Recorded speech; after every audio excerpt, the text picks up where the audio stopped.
Mr. Kent, you have been outspoken throughout your career speaking against corruption. And I want to talk about corruption. I want to talk in particular about corruption in the current administration. And I have serious concerns about corruption of President Joe Biden that extends for considerable time, both his time as president and his time as vice president. To take one obvious and troubling example, accounts linked to the Biden family's personal finances received millions of dollars through ties to CEFC China Energy. This is where we get the infamous quote about 10% to the big guy from the Chinese communists. But you've also been involved very directly with Ukraine and corruption in Ukraine, and I will say you showed real courage speaking out against what I think was the very obvious concerns of corruption of Joe Biden and his son Hunter Biden in Ukraine in particular. On November 13th, 2019, you testified to Congress that you had become concerned with Hunter Biden's status as a board member of the Ukrainian natural gas company, Burisma.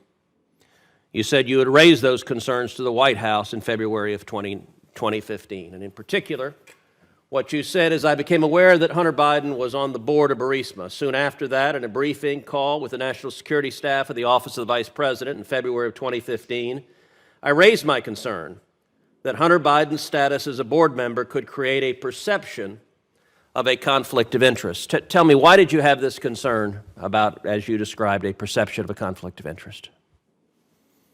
Well, Senator, I can give you and every member of this committee my commitment that I will always raise concerns to members of any administration and to Congress when I have concerns. And so I was made aware of information, and I passed that along to the staff of the Office of the Vice President. So why were you concerned? Why were you concerned about Hunter Biden being on the board of Burisma? The issue at hand was the owner of the company, Zlochevsky, had awarded himself gas contracts. And as I testified both in the impeachment hearings and in the Johnson-Grassley hearings of 2020, our concern was about the corrupt acts of Zlochevsky, the ex-minister, and the FBI had been pursuing freezing his assets. And it was in the interest of the United States to remain at the gold standard of our own actions. So the Ukrainian oligarch who owned Burisma, there was very substantial evidence of corruption on his part, and he named Hunter Biden to his board of directors. To your knowledge, does Hunter Biden speak Ukrainian? I've never talked to Hunter Biden, no. To your knowledge, did he have any knowledge before serving on that board about anything concerning oil or natural gas? I'm not aware of his CV. To your knowledge, did Hunter Biden have any qualification whatsoever for that board job other than the fact that his daddy was the sitting vice president at the time? Senator, no one consulted me about who was on the board of Burisma. There was another American, Kofor Black, who was a former... Okay, I asked a question. To your knowledge, did Hunter Biden have any qualification to be on that board other than the job his daddy had at the moment? I am not familiar with his resume, sir. Okay. He was paid $83,000 a month by this Ukrainian oligarch. You're an expert in Ukraine. Have you ever been paid $83,000 a month? I'm a public servant, sir. I've never served on a corporate board. So does that mean no, you haven't been paid $83,000 a month? I have not been paid $83,000 a month, no, sir. So, look, the concern here is not Hunter Biden's own problems, but rather it is official corruption from the then Vice President of the United States, Joe Biden, and now the President of the United States, Joe Biden. Let me ask you, while his son was on the board of Burisma making $1 million a year, did Joe Biden do anything that benefited the corrupt oligarch who was paying his son?